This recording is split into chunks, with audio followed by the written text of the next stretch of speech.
Paz do Senhor. Amém. Bom dia a todos. Aqui estou de volta. Meu marido não ficou milionário dessa vez. É uma piada que eu tirei com ele, mas vocês vão já entender. Como os irmãos ouviram falar, e muitos já sabem, muitos oraram, muitos contribuíram, muitos quase que foram comigo. Eu fui a uma viagem missionária na França. Cheguei tem 2 semanas, 1 semana e meia mais ou menos. E eu gostaria de compartilhar com vocês só um pouquinho dessa viagem. Foram 18 dias, então é bem extensa, não dá para compartilhar muito mesmo, né? Mas eu vou compartilhar alguns highlights, algumas coisas que foram bem impactantes, tanto naquela nação quanto na minha vida. O nome dessa missão é Le Vateau Paris, que é uma missão que foi feita em conjunto com várias igrejas e vários ministérios que se juntaram para, a partir desse ano de 2016, eles fazerem um lançamento de algo que eles creem que vai ser repetido por muitos anos até Jesus voltar, até aquela nação ser recuperada para a graça, para a glória de Deus. Pode passar, amor. Isso aí eu só coloquei para a gente ter uma ideia mais ou menos de como que está o quadro a questão de religião na França. Eu não sei se todos conseguem ler em inglês, mas basicamente está falando que fizeram, de acordo com aquela pesquisa que foi feita ali, em 2010, 27% dos cidadãos franceses, 27%, eles responderam que existe um Deus, eles creem na existência de um Deus. 33 desses franceses responderam que eles acreditam que existe alguma coisa, algum espírito, alguma força, alguma coisa semelhante. E 40% deles responderam que eles não acreditam nem em força, nem em Deus, nem em nada. E isso é o que torna a França, isso foi em 2010. Os de 2016 e 2015, na verdade, que eu estava lendo antes de vir, esse número é mais alarmante. Porque cresceu de 2010 até 2015 bastante a religião islâmica lá na França. Pode passar, amor. Que eu estou falando agora dessa religião islã. A França ela era conhecida, até antes da Revolução Francesa, né, por ser um país predominantemente católico. Depois, com a Revolução Francesa, e também vieram algumas leis que diminuiu bastante o catolicismo e o cristianismo lá, mas o Islã é a segunda maior religião professada na França hoje em dia. E esses números estão, assim, preocupantes e preocupando a Igreja de Cristo na França. Por isso que eles tomaram essa iniciativa de várias cidades diferentes, vários lugares se juntarem. A França entendeu, a Igreja na França, por causa do crescimento do Islã, por causa também da perseguição, por causa também da liberdade, porque eles têm liberdade religiosa garantida pela lei, mas eles não têm liberdade de falar de Jesus. Então, por causa de todo esse cenário, eles entenderam que a forma que eles vão vencer é se unindo. Então, igrejas de várias denominações e de várias nacionalidades. Nós podemos ir para a igreja francesa, para a igreja hispana, culto em espanhol, culto em português, e em todos os cultos, todos, o que mais me chamou a atenção foi o clamor que eles fazem para que Deus salve a França, para que Deus restaure a França, para que Deus resgate a França, para que a França não se perca e não seja entregue ao islamismo. Em todas, parece que eles combinaram, mas é o Espírito de Deus que causa isso, é o Espírito de Deus que está se movendo naquela nação. Pode passar, Américo. Então, aí são alguns dos nomes dos projetos missionários lá e das conexões que a gente, quando eu falo a gente, eu e uma equipe de mais 4 missionários que foram comigo, depois vocês vão ver. Esses são alguns dos projetos que se juntaram para criar esse Le Vateau Paris, que é essa missão que eles começaram no ano de 2016 e escolheram a equipe brasileira para ser os pioneiros, os desbravadores de terreno, para sofrer o que precisava sofrer, a fim de que outras equipes viessem a partir do ano que vem para continuar esse trabalho que eles começaram esse ano. Volta lá, Monte. Essa senhora é a senhora que eu fiquei no apartamento dela. Ela é a diretora do curso do Ministério de Missões da Igreja Mãe que acatou esse projeto. É a CIV. Aqui também nós tivemos a oportunidade de conhecer Jesus to Europe. É uma família norueguesa que largou tudo quando ouviu o chamado do Senhor para um avivamento na Europa. E eles perguntaram de Deus onde que seria a base desse avivamento. Eles viajaram para uns 3 países na Europa, porque Deus deu em visão para ele um lugar. Você crê? Deus deu em visão para ele um lugar, mas ele não sabia onde. Em oração, acabou que foram para 2 países e Deus apontou a França. Ele chegou na França, mas disse que sossegou com aquele sonho, aquela casa. Até que um dia, um dos pastores dirigindo passou em frente da casa do sonho que Deus deu a ele, da visão de Jesus para a Europa. E a base deles foi também escolhida para ser agora a França, Paris. Paris tem uma importância muito grande para a questão religiosa da Europa, né? E a Melody, o ministério Voice in the Nations, foi o ministério que nos contactou, que me contactou, para que a gente arrumasse, aí pode passar, amor, para que a gente arrumasse essa equipe para ir para lá. Então, essa missão na França, em mim, ela nasceu há muitos anos atrás, em 2013. Porque, na verdade, em 2012, eu recebi uma palavra, no Brasil ainda, quando eu estava em missão em Manaus, de que eu iria para uma outra nação.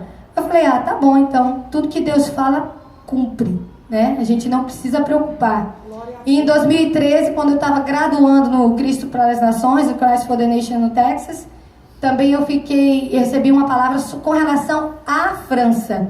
Também guardei para mim, porque tudo que Deus fala vem à realidade, né? Amém. E em 2016, a Melody, aquela que vocês viram na foto anterior, ela falou, Liduína, eu estive orando e assim, veio no meu coração de te ligar e ver quem sabe você tem a conexão para esse projeto. E explicou qual é o projeto. Que é como eu falei aqui, esse projeto, eu vou falar agora, ele é um projeto de 2 vias. É um projeto missionário para impactar a nação, para fazer evangelismo, para usar arte, para usar dança, para usar a música. Porque como eu falei, a gente não pode falar Jesus na rua, lá em Paris. Não pode, se você for falar de Jesus, vai vir a polícia e vai te prender. Então, a gente tem que usar a dança, a gente tem que usar a música. E a gente teve que várias vezes cantar lá, desemboca o vaso, Jesus, para despistar a polícia. Porque quando dava uma brechinha, a gente falava Jesus. Quando dava uma brechinha no meio da música, a gente metia Jesus. Mas quando a polícia chegou, a gente teve que, né, vamos fazer um sambinha agora. Lidina samba aí, eu falei, agora fechou. Mandar eu sambar, o negócio fechou. Mas então, é uma missão que é tanto para evangelizar, impactar através de dança, de arte, de música, mas também a igreja percebeu que a igreja precisa, em geral, amadurecer. A igreja de Cristo tem que estar preparada para as perseguições que estão por vir. A igreja tem que estar preparada. Se o islamismo está crescendo lá, olha, a posição da igreja não é para ser de medo, é para ser de oportunidade. Então, como é que eu, como igreja lá na França, me preparo para receber os ex-muçulmanos? Porque eles vão se converter. É essa a posição da igreja lá. Então, é um projeto de dupla via, né? Então, nós fomos para lá para fazer tanto ensinamentos. Só que essa primeira missão, como era pioneira, nós batemos mais, não tanto no ensino e nem em treinamento. Nós fomos mais para o encorajamento. É como eu falei aqui com as irmãs que estavam vindo na segunda-feira. É uma missão de encorajar o corpo de Cristo. Porque a batalha espiritual lá é extrema. Eu tive dias que eu não conseguia dormir. Eu achei que era saudade, depois eu vi que não era. Depois eu achei que era, sei lá, medo. Eu achei uma hora que era medo de ou não dar certo a missão, ou não conseguir, ou medo do que a gente estava vivendo, na verdade, né? E não era. Era uma batalha espiritual. Até que eu conversei com aquela líder de missões, que eu fui parar no apartamento dela, eu falei, escuta só, Eu já tô assim uns 2 dias que eu não consigo dormir. Eu só choro, irmãos, eu só chorava. De verdade, eu não parava de chorar. Eu não sei nem como é que eu não desidratei, de tanto que eu chorei. É sem brincadeira. Eu olhava no relógio e eu tava no chão do quarto, 4 da manhã, chorando. Eu não conseguia parar de chorar. Eu falei, Senhor, será que isso vem do Senhor? Será que isso aqui é uma coisa de Deus? E eu fiquei com aquelas perguntas. Aí eu dizia, quando eu cansava lá para as 5 horas da manhã de chorar, eu deitava e eu dizia, agora, Jesus, eu vou conseguir dormir, porque eu tô exausta. Eu botava o cobertor e eu começava e chorava de novo, já ia pro chão de novo para orar. E eu passei dias assim. Até que eu compartilhei com ela e essa líder de missão, ela falou, Liduína, a batalha espiritual aqui na França é muito forte. Deixa eu te contar um pouco da história deste lugar e da história de onde você está agora. Você foi ali naquela catedral de Notre Dame, já vê lá aquela catedral famosa? Eu falei, fui. Sombrio, falei pra ela. Ela falou, você chegou a ver uma pilar? Tem 2. Tem uma que tem ela é bem pontuda assim, que já é influência islâmica, e tem uma outra que tem uma cruz. Naquela que está bem pontuda ali, foi onde aconteceu a maior chacina de cristãos aqui dessa Europa. Lá tem mais sangue de crente derramado do que você pode imaginar. Aí eu falei, quando ela foi contando a história de cada lugar, ela falou assim, olha, pensa só. Por exemplo, quem que doou aquela estátua da liberdade, que tem toda uma simbologia e um significado para cá, para Nova York, né? França. Quem que doou o Cristo Redentor lá para o Brasil, para o Rio de Janeiro? França. Faz um ponto do Cristo para a estátua e para cá, para a torre. Você vai ver um triângulo. Aí ela vai contando a história de tudo espiritualmente, porque ela tem tanto a base histórica, econômica, cultural do lugar, quanto ela tem espiritual. Você fica assim ouvindo ela a madrugada toda de ver quanto aquela cidade, ela não foi à toa que o islamismo escolheu ela para ser a base do Islã na Europa. Não é à toa. Então é uma pressão muito grande lá. Então aí esse grupo que nos levou para lá providenciou, fez uns schedules pra gente ir para várias igrejas. Foram, acho que um total de umas 6 igrejas, 3, 4 ministérios juntos, e durante esses 15 dias. Eu vou compartilhar com vocês agora, antes de eu mostrar um vídeo, que já é o vídeo final com as fotos, só para vocês terem uma ideia de como foi lá, um testemunho, talvez um outro que é bem curtinho, do encorajamento, né? Que a gente foi fazer no Corvo de Cristo. Na primeira noite que nós estávamos lá, foi um grupo de célula na casa do pastor, né? E teve a reunião de célula que nem a gente faz normal. E na hora que nós começamos a fazer o louvor, a propósito, a equipe que eu fui, o objetivo da minha equipe específica não é o objetivo da missão. Era fazer toda a parte da adoração, a parte do louvor, em todas as cruzadas de cura. Teve cruzada de cura com apóstolos lá da França. Fazer a parte de louvor nas igrejas, e depois a gente traz uma palavra de encorajamento. Era louvor, encorajamento, louvor, encorajamento, às vezes louvor, exortação, louvor, encorajamento.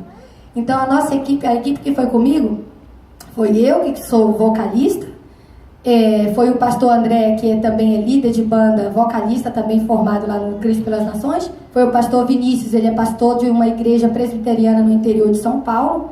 Foi o missionário, e ele toca contrabaixo. E foi o missionário Júnior, que toca a bateria, também de uma igreja da Metodista. E o missionário Alisson, depois vocês vão ver, ele toca guitarra, e da igreja Bola de Neve, lá de Belo Horizonte. Então nós nos juntamos nessa noite para fazer o louvor, e na hora que a gente começou a fazer o louvor, teve uma irmã que começou a passar muito mal, mas muito mal mesmo. Ela ficava assim desfalecida, e aí ela pegou as coisas dela, e eu vi que a pastora e o pastor estavam assim olhando um para o outro, porque eles não falavam nada de inglês, a gente não falava nada de francês, e a gente ficou na casa dele para comer, para fazer tudo, e eles não falavam nada de português. Então você imagina, era foi muito difícil, irmão, essa missão, vou falar para vocês. Foi uma das missões assim que eu fiz muito desafiadora de carne para mim, sério. Porque tem hora que É como eu estava às vezes compartilhando com a equipe. Rapaz, às vezes parece que o diabo não precisa fazer esforço, né? A nossa carne mesmo atrapalha tudo. Estressado, com raiva, angustiado, porque ninguém entende, ninguém sabe onde vai, sabe que nem se vai comer. Durante os 2 primeiros dias, nós íamos comer uma vez por dia, 11 e 1 da manhã. Porque a gente não sabia como pegar um ônibus. A gente olhava na internet para tentar entender aquele sistema. O pastor saía para fazer o trabalho da igreja. Ele também não falava com a gente porque ele não falava a nossa língua. Ninguém falava nada com a gente. Então a gente ficava na casa. Pode mexer na geladeira? Não sei. Pode mexer na geladeira? Não sei, amado. O que você acha? A gente mexe na geladeira? A gente não mexe na geladeira? Enfim, no segundo dia eu já estava fritando todos os ovos que tinha naquela geladeira. Eu não quis nem saber. Depois eu pago pro pastor. Então, durante esse louvor na casa desse pastor, essa senhora passou mal. Eu vi o pastor com olhar, né? Você entende, né? Tem coisa que não precisa falar. Que era para parar ali aquela parte do louvor. Paramos, aquela senhora explicou que ela estava se sentindo muito mal, que ela ia embora.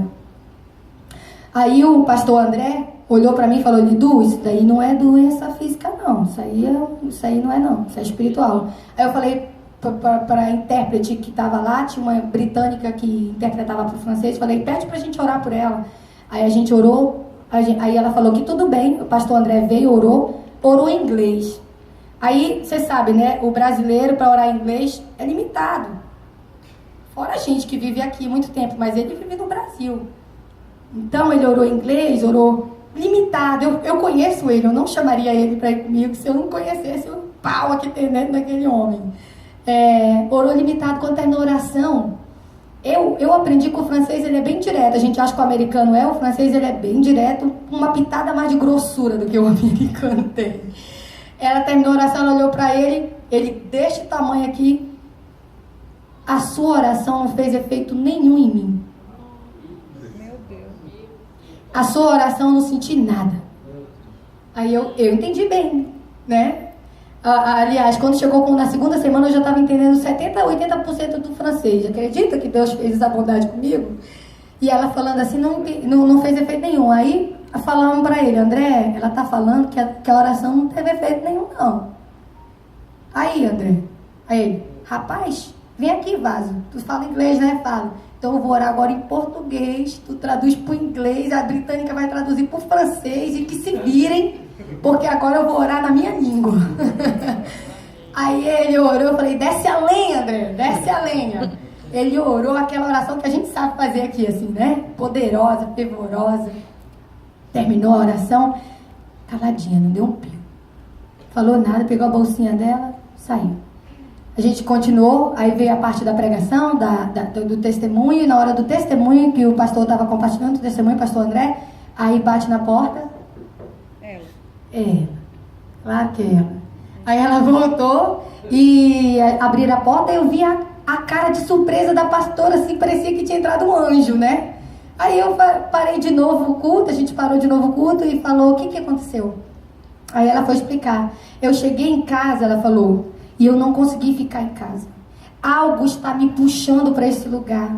Algo está me trazendo para cá de volta. Eu vim arrastada para cá de volta. Aleluia. Eu falei: pois sente aí, fique tranquila, fique bem, vai dar tudo certo, né? Continuamos o culto, o testemunho e tudo mais. Acabou o culto, ela chegou e me chamou assim: vem cá. Eu fui lá, ela falava bem pouquinho de inglês, bem pouquinho. Eu fui lá sem a intérprete mesmo, ela falou assim: eu quero aceitar Jesus. Aí eu, falei: eu quero aceitar Jesus. Ela: não é crente não? Aí ela: não. Se eu soubesse que a senhora não era crente. Aí ela: eu quero aceitar Jesus. Chamei a pastora, aí a pastora falou assim: olha, ela já aceitou Jesus um bocado de vezes. Aí eu falei: é mesmo? E por que ela faz isso um bocado de vezes? Aí ela: porque ela aceita Jesus, mas ela volta para a prática de catolicismo, de rezar, de não sei o que. Ela não quer se submeter à palavra do Senhor. Então está acontecendo várias coisas na vida dessa mulher. Eu falei assim: a senhora deixa eu ir lá conversar com ela? A senhora quer ir comigo conversar com ela? Quer?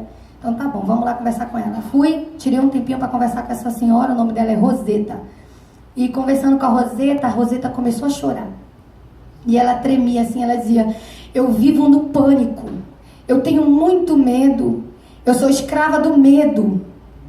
Ela usou essa palavra, eu sou escrava do medo. Me ajuda, eu não quero mais ter medo a partir de hoje. Eu voltei porque eu não quero mais ter medo, porque eu quero Jesus de verdade, porque eu quero ser livre do medo. Aí, ó, eu vou falar para os irmãos que nada que Deus faz é por acaso. Toda segunda-feira, estou fazendo propaganda não, viu, irmão? Mas toda segunda-feira nós temos aqui curso, seminário, estudo de cura e libertação. E quando eu comecei a participar desses seminários aqui na segunda-feira, eu não tinha muito contato com libertação, assim, de saber reconhecer, ver os sinais de uma pessoa que está precisando de cura, de libertação, e muito menos guiar ela numa libertação. Oxe, se eu não tivesse vindo aqui na segunda-feira, eu não saberia fazer a oração que eu fiz com a Roseta. Aí eu lembrei daqui de tudo que Deus faz aqui na segunda-feira, eu falei, agora eu já sei o que eu tenho que fazer aqui. Peguei a mulher no canto, falei, a senhora vai repetir essa oração aqui comigo, você vai orar isso aqui, nós vamos quebrar essa maldição de medo aqui, essa potestade, esse principado não vai mais prevalecer na sua vida. Comecei a orar com ela, ela orava, repetia, e ela falou assim, irmã, deixa eu fazer uma pergunta, como foi que a senhora chegou assim? Falei, assim que? Nessa fé.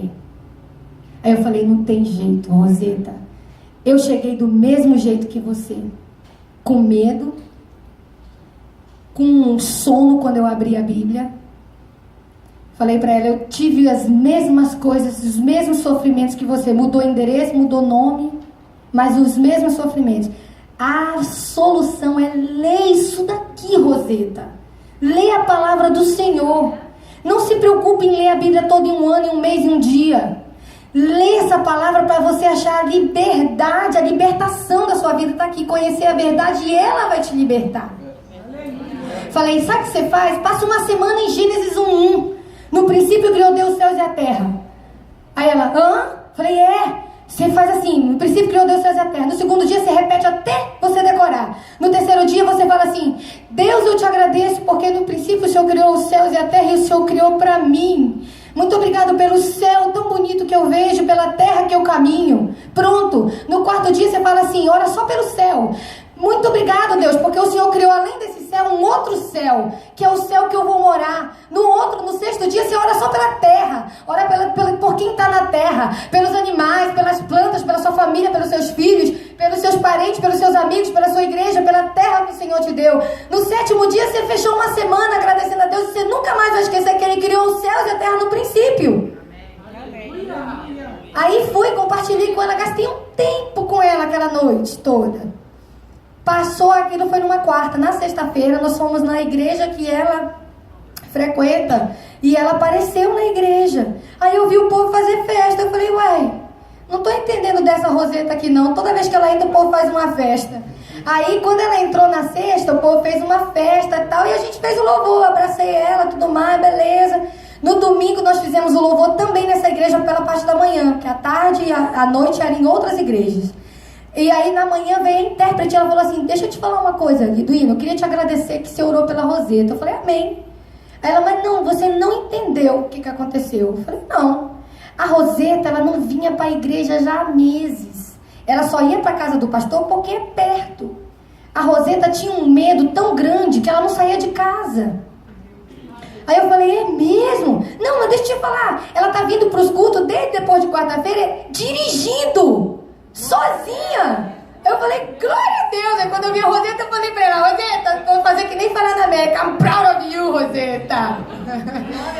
Então, Deus tem feito coisas ali naquele lugar. A Roseta só é um de vários testemunhos. No mesmo culto tinha um outro ex-muçulmano que, como testemunho do pastor André, que fez uma gravação de um DVD no Líbano. E ele compartilhou um pouco do que Deus fez no Líbano através da vida deles e na vida deles. E o ex-muçulmano falou, levantou, pediu oportunidade, pediu para a mulher interpretar e falou assim, tudo que você falou sobre a minha cultura não é o suficiente ainda. Aí ele, eu sei, porque eu não pude falar muita coisa aqui. Ele falou, a minha família inteira é muçulmana ainda. Eu sou o único que saí. Eu sou o único, e há 3 meses, eu sou crente, ele saiu, parecia que já tinha aceitado Jesus coisa de 1 ano, e há 3 meses o Espírito Santo tem falado para mim que eu tenho que falar de Jesus para minha família, mas eu não sei como. Eu não sabia como. Hoje você trouxe a resposta para mim. Aí o André falou assim, e como é? Qual é a resposta? Ele, é o amor de Cristo. Eles vivem no medo. Você digita lá, existe 99 nomes para lá, atributos para lá, mas você não vai achar Deus de amor no Alcorão. Você vai achar Deus de tudo para lá, menos de amor, que Ele é de amor. E é assim que eu vou ganhar minha família. É com estratégia de amor. E vários outros testemunhos e de gente que foi impactada nessa missão de encorajamento. E também gente que aceitou Jesus no meio da rua. Roda o vídeo aí que eu já passei do meu tempo. Passa esse vídeo aí.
O que nos abrigou por um tempo.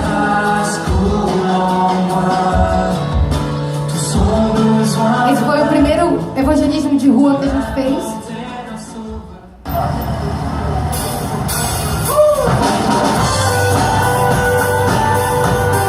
Esse era o único dia que a gente podia fazer música e a igreja ganhou uma licença da prefeitura para fazer música do lado de fora do prédio.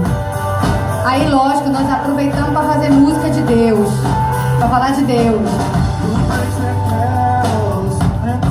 Essa foi a primeira música que a gente estava passando. Ele até falou, esqueci a letra.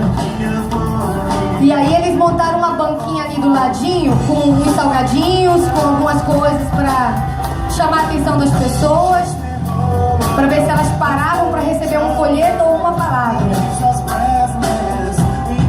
Aí você vai ver aí ao redor, começou a amontoar de gente ali na frente do Carrefour, que era do outro lado da rua.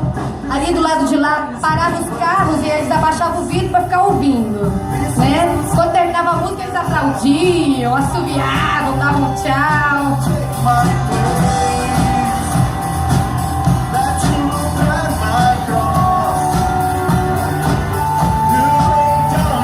Essa é a estratégia que eles podem usar. E esse é um dia no ano que pode fazer isso. Que é no dia do festival de música. E por um acaso eles nem pensaram nisso, gente. A gente estava lá na época do festival de música, mas não foi planejado fazer no festival de música assim. Aí a gente conversando e falou, vamos lá de fora, vamos pra rua. Ele, olha, cuidado, aqui na França todo mundo toca muito bem. Em Paris é uma cidade de arte, né? Falei, não, deixa quieto. O povo parava porque tinha nas estações orquestras e tudo mais, mas na rua era mais só um violãozinho, uma caixinha. De repente tem uma banda toda formada lá, juntou muita gente nessa esquina. Muita gente. Tinha hora assim que paravam uns 12 pra ficar ouvindo.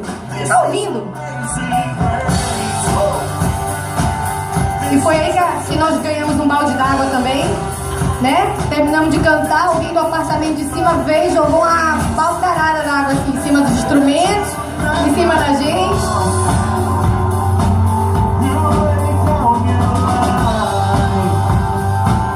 Mas valeu. Tem um senhor que ele aparece aí, que é a coisa mais interessante. Quando terminou essa música, o pastor André, esse que está no violão, ele falou assim, vocês viram que nós temos assim uma alegria aqui contagiante? Essa alegria, ela tem um nome, mas é um segredo. Eu não posso falar aqui o nome para vocês. Mas quem quiser saber dessa alegria, atravessa a rua aí, vem aqui. Vem aqui, que eu te conto o nome dela. Ela é de verdade. Ela é melhor do que qualquer droga. Ela é melhor do que qualquer coisa que você pode ter tido. Ela tem um nome, a gente tem ela aqui dentro. Se você quiser, a gente te mostra. Rapaz, veio um senhor correndo com mais de 1000. Parecia que a gente entrando assim na cova do leão quando ele chegou. Porque olha, foi tudo quanto é crente abarcando ele. Irmão, literalmente é uma luta por uma vida. É uma luta. E também depois aí, eles, como é a primeira vez, irmão, você vê uma coisa que na América, e pra gente é básica, como entregar água, um folheto, coisa assim. Aí eu vi que eles estavam dando uns livros, assim, dessa grossura, desse tamanho, o povo dizia, não, fazer assim. Aí eu chamei assim a irmã e falei assim, irmã, vai ali no Carrefour. Aí ela, onde? Carrefour. Vai no Carrefour. Vai ali no Carrefour, compra um saco de bombom. Pega uns folhetinhos só de uma página mesmo, irmão. Grampia o bombom assim na página. E vamos ver se não vão pegar o bombom. E o povo pegava, as crianças pegavam o bombom e acabavam com os pais liam o que estava escrito. Esse foi o segundo evangelismo de rua. Só tem esse vídeo bem curtinho, porque não sei nem quem fez esse vídeo.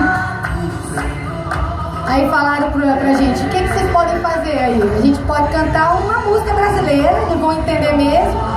Mas esse evento é só de descrente, gente. É um torneio de basquete. É uma outra estratégia que eles têm. Porque é uma cidade muito jovem. Eu estava lendo que a média de idade de Paris é 40 anos. Então é um torneio que eles fazem de várias escolas. Isso é uma estratégia que eu achei muito legal. E aí eles chamam alguns grupos de missões. Tinha o nosso e tinha o pessoal da Jokun, da Suécia. Eles fizeram um teatro mudo. E o Andrezão foi lá e falei, André, esse negócio de dançar é contigo, varão. Pode ir lá e faz essa música aí pra eles. Eu acho que esse deve ser o último vídeo.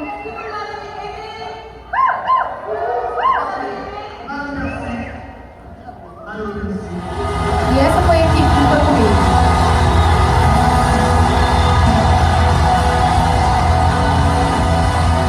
Era isso que eu queria ter compartilhado com vocês. E eu gostaria de só deixar para a reflexão de vocês, Igreja do Senhor. Eu agradeço muitas orações, porque eu vou dizer, foi realmente a viagem que eu fiz mais desafiadora para minha pessoa. Mas em todas as vezes que eu perguntava de Deus, que eu baixava a cabeça assim na cama à noite, eu dizia, o que eu estou fazendo aqui? O que eu estou fazendo aqui? Porque às vezes a gente não vê com os nossos olhos. A gente não vê nada mover.